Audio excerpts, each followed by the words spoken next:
To my homegirl Laquita J. Elmore, Najee. Lift every chair and swing till all them white folks scream. Thought y'all could run up on our black king. I'm glad the squad. You know, that sound still cracks me up, even until this day. This next episode I recorded November 8th after the 2020 elections, and my feelings for the 68 million people and every conservative, slack-jaw Republican, KKK in the state of Tennessee, I expressed how disappointed I actually was. I go into who I know I was then, who I feel am now, and how y'all better not ask me any others. Don't ask me to work for you. Don't ask me to cover. Don't ask me to volunteer for anything. Because you didn't care for my ass then. You still don't care for my ass now. And you got 20 more million slack-jaw MFers to do the exact same thing y'all did back then. Promises, promises. And don't get shocked if you're not going to share in the wealth because you aren't white, you don't have a bad weave, and you're not male. What do you think he was going to do? You're not included in the them. We're not one of them. We are othered. And now all of us are going to pay the cost of pettiness, racism, meritocracy. That is what we're looking into and leaning into for the next several years, because the fool also said he ain't ever leaving. Good luck with that, bruh. And good luck with all of it. You need to become very definitive if you're going to stay and what your plans are when you do stay here. Because crazy times are coming, and get ready for it. And I'm going to be sitting back and watching it because I told y'all in 2020, we won by the skin of our teeth. And then you let this fool come back in, a felon now, did more dumb shit, said more dumb shit, enacted fellatio at a rally, and you still said, I want some of that. I blame all of the motherfuckers that voted for him. I blame every Republican, KKKN that refused to tell his butt to sit down and prosecuted him and just locked him away. And you did the wrong thing. Instead of voting in a clause to give him immunity, y'all should have been working on changing the requirements for a president to not include a felony. How about that? Not immunity and no felony. How about y'all just would have done your job? And again, we're all going to pay for it. So again, don't fix your face to ask me for anything. You still ignored the lies, the death, the women like me. Y'all don't think we have a right to live, survive, and thrive. Do not fix your mouth to ask me to buy, support, work for. You don't try me. I'm tired and I'm over it. And it looks like I've been saying the same thing, and I'm going to keep saying the same thing, because I said this in November 2020. Y'all didn't listen then, and I guess you don't think, because y'all listen to people like me. Even though I could say the same thing. I'm at my job saying the same thing in meetings. And when the white coworker says the same shit, you actually agree with it. But then I was like, bitch, I just said the same thing she said. I'm going to keep my mouth shut. Because again, even in a supposedly woke organization, there still is meritocracy. There still is being othered. There still is microaggressions, and people still think y'all ignoring me for stuff I've already said. And when white people say it, then it's the truth. I'm going to let y'all have it. because the same people, I'm not there to correct. I don't get paid for that. How about that? I don't get paid for it. To correct the same shit I've been saying for the last 5 years. All of y'all still have a job. Y'all have it. I'm not working above my wage anymore because I prove I can work my butt off and work after hours and it still doesn't mean anything because we all still get paid the same or lack thereof. So, with these things said, I've been over it for a while. I've noticed a whole bunch of things. Am I grateful for my job? Yes.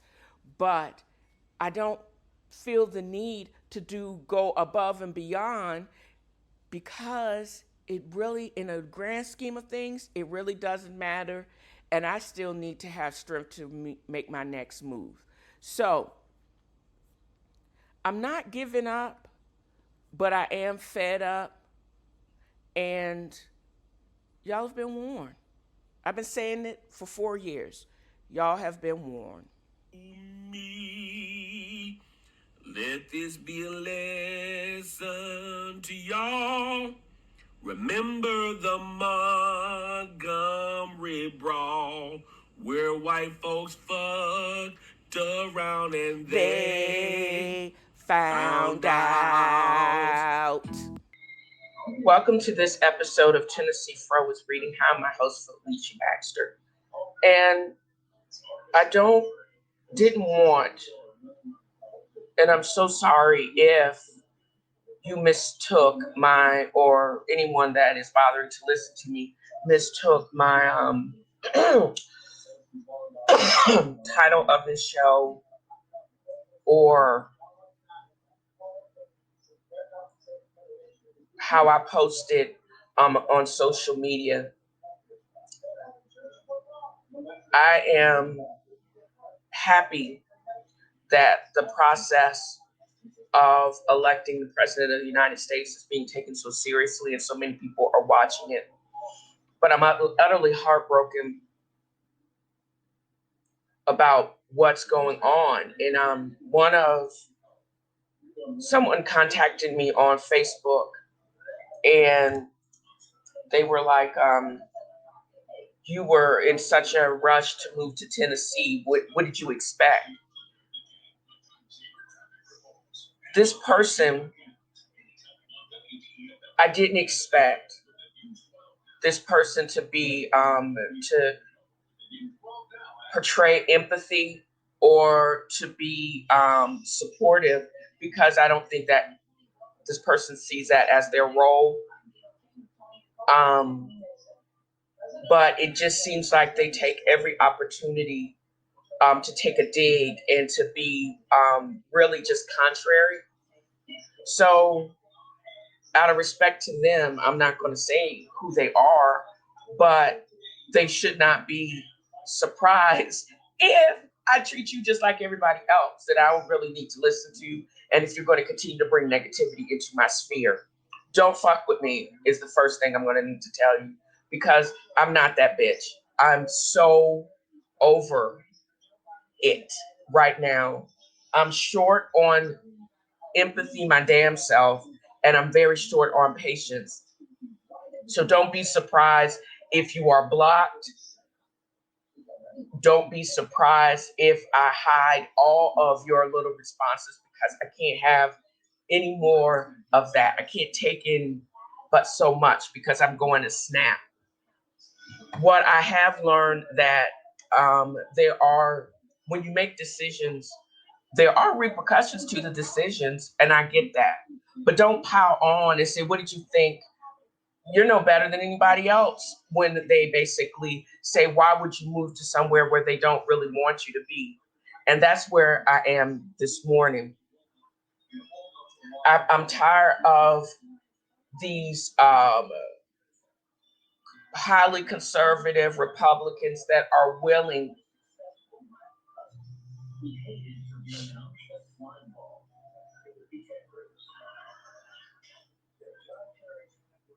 that refuse to stand up to what I consider tyranny and lies, that are only represent a top of the percentage of this country, and it doesn't represent the country at all.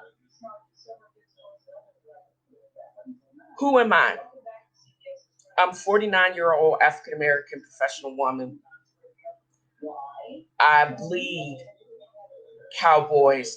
I did bleed the support of my medical school. I'm all about Mary Washington College, now University of Mary Washington. I feel it as a privilege and an honor to be blessed with everything that I've worked so hard for. I also feel it as a privilege and an honor to get to ride the truck or car that I want, and to be able to have the opportunity to live wherever I want and to travel and to do so many great things. I'm actually also feel it as an honor to have this platform to vent. Who knew? As an American, or who I thought I was a part of this country, I'm a U.S. citizen. I have a passport to prove it. It means freedom. It means boundless opportunity. All of these things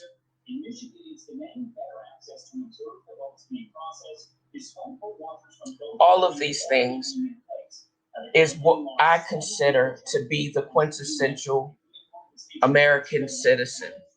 Freedom, opportunities, nerdy pursuits. I have a right to do all of those things. And also, just because you can do something doesn't mean you should, but I can if I wanted to. But there are 68 and counting million people that says I shouldn't, or I shouldn't be allowed to. Those are the people that supported Donald Trump.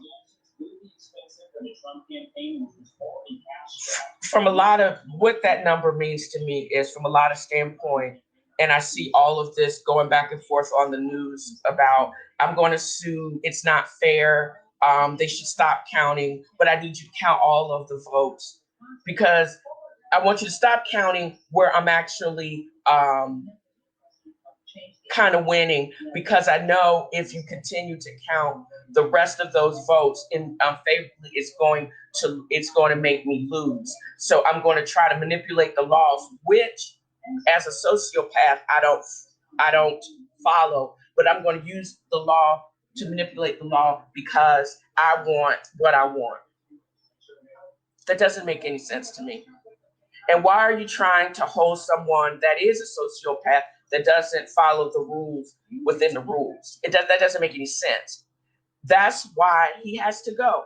And that's why I'm so disappointed in my state and this red slash up the middle of this country that is representative of the divisions in this country, because we got 68 million and counting people that really don't believe, none of us, females, brown people, all of those, we don't deserve to be here. That is what is so disheartening. That is what it breaks my heart when I listen to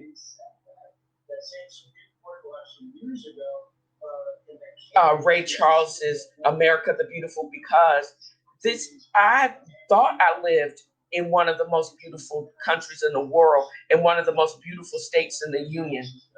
But then I find out that you're willing to have this representative of foolishness rep me? I don't think so. And make all these rules that affect me and anyone that looks like me harshly and negatively. You're okay with that? And I was so proud to have my sticker, but I realized this red, y'all are just not slick, because it represents how the conservative, the people within my age group, but white, mean and want to keep this state and all of the surrounding states Republican, conservative, stay in your place. None of that stuff applies to us. but it does. And how am I going to vote, where I'm going to live, where I'm going to spend my money is going to be dependent on that.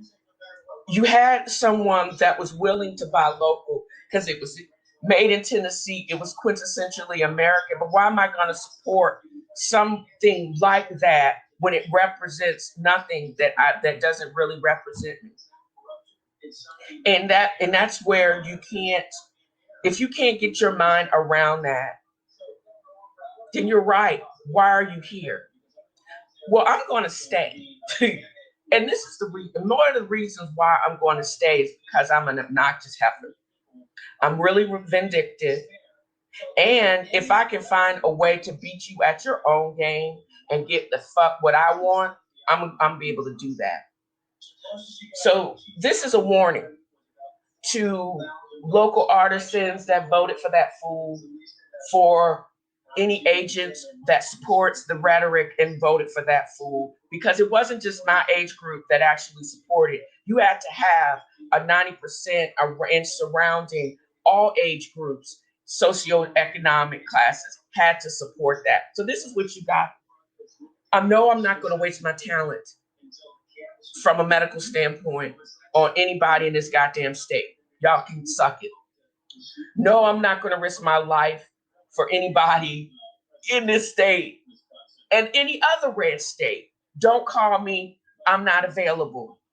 I got a whole bunch of pain I have to process, and I'm not going to put my life on the line. I'm not that good of a Christian. I'm just going to put that out there, and I'm going to freely admit that. I need time to be able to process where I am right now, because as of it was very brief, I was about to book, because I was like, why the fuck am I here? Why did I sell my property in North Carolina for this bullshit when I'm running back truly toward headlong to nonsense when nobody actually here gives a fuck about me? So I have to, but it's Thursday. That's another Thursday. What is the difference between today and yesterday? That I have more knowledge of it, or I'm able to process it sanely? Yes, because I get the opportunity one more time, and I absolutely get to live. I am always a skeptic and always cynical, and I don't think most people ain't worth shit. And that's what this election has actually proved, especially for my state, but not surprisingly so. So if the intent of who I was talking about before was to make me say or make me feel that people ain't shit, so what do you expect? Yeah, I get that. But I also know on a deeper level what you actually meant. I know that you would love to prove, nah, ha, ha, ha. There you go again, making bad decisions. Well, I don't think it was such a bad decision, because I am in the position where I can actually see a little bit clearly, and I still get and have the opportunity to make some moves to piss off a whole bunch of people. My intent in the upcoming months is to prepare myself to make one of the biggest moves of my life. A property, and it has to do with property, and this is like some first world shit that most people don't have to worry about, but I actually get to dream. I have the opportunity to take a property that is probably going to piss off a whole bunch of white people and a whole bunch of Confederate ghosts, because it's right on one of the most prestigious locations in this city, overlooking the city. And that will be one of the pinnacles of my life and career. I'm hopeful that it will be noticed so much that look at this little black girl from nothing and look what she actually has now. And it will give the double middle finger to a whole bunch of people that just said because I can't or I shouldn't because of who you are and what you look like. You shouldn't have all these things, but that makes the victory sweeter, you know? All those naysayers and all those people that thought, oh, I knew she wasn't going to amount to anything, and look at it. That's where it is. So I'm excited about it. I'm excited about getting my life and my health in order so I can actually enjoy it in peace and without pain. I know it's not going to be easy. I know that there are going to be a lot of people that are not going to be able to ride for me. And I know there's going to be other people that I'm going to have to leave behind because I can't have people pulling at me and wanting me to do X, Y, and Z for what? And I've been saying this for a while. I don't find comfort in numbers. And right now, I definitely don't find comfort in numbers of a bunch of people that don't really look like me. Because, and that has to be okay. And you're going to have to get that. When I actually say y'all, it's because I know there is a difference between us. There is, and we're not gonna. And you saying you're colorblind is only gonna piss me the fuck off because you still don't understand. By you ignoring the color, that makes it even more. That means it's not important enough for you to try to understand or to basically concede defeat and say, I don't understand, but I'm going to respect your pain and I'm going to respect your space just because I'm a thinking, feeling person. You can't handle it anyways. Just back up and just leave the sister alone and let me process my pain for a minute. I'm absolutely lucky that I'm hopeful that people will get this message and let me process it all, and let me work through it and let me just be me because my trust has been broken in what support looks like and it's taking a hit because I was feeling safe for once, but I don't feel all that safe again. So I'm going to have to actually build up some newer psychological walls to actually help protect myself, to allow myself to heal. I honestly think this is going to be the most perfect time to be a creative because I'm going to have an outlet because I don't really trust outside too much because it's too peoply. I think this is going to be the opportunity for me to use my time more efficiently and more creatively to make the output that is going to be necessary for me to become and to secure who I am and my place and to show off a little bit that in spite of you trying to beat me down, despite of you not believing in me, despite of you thinking that all the work that I do and all of my success to this point, I still don't want to be successful for some reason. That blows my mind too. You don't get it. And if you don't get that, you don't get me. So, who am I? I'm Dale Baxter's daughter. I am Mary Eliza Jane James Smith's granddaughter. I am Felicia. I am that chick with the fro, with the attitude. I'm a skeptic. I'm a cynic. But most of all, I am me. I'm not going to be able to hide it and I can't change it. And you're going to have to deal with me. If I were you, though, I would just ask how to deal with me. If you don't want an honest, blunt opinion, don't step to me. I'm not your freaking token. You got some shit that you gonna have to process on your own because I ain't the one. I ain't the one. I'm not the balm of Gilead for racial tensions in this country. I am just trying to survive and I'm trying to heal from this heartbreak. Once again, I think society has let me and a whole bunch of people that look like me down, but that's okay. We got to keep it moving. We got to keep it moving.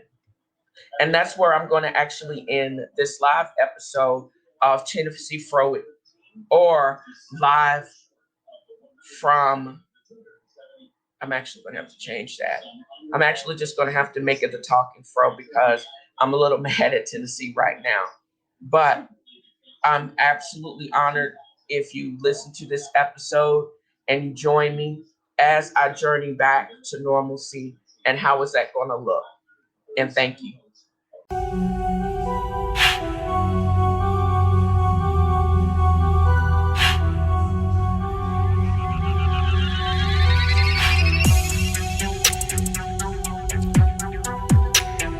I wanted to end my broadcast or this recording with just some fresh beats and as a reminder for us to be kind to ourselves, be kind to our minds, and keep creating. I mean, there's just so much horrible things and mean things going on in the world. And this is not goodbye.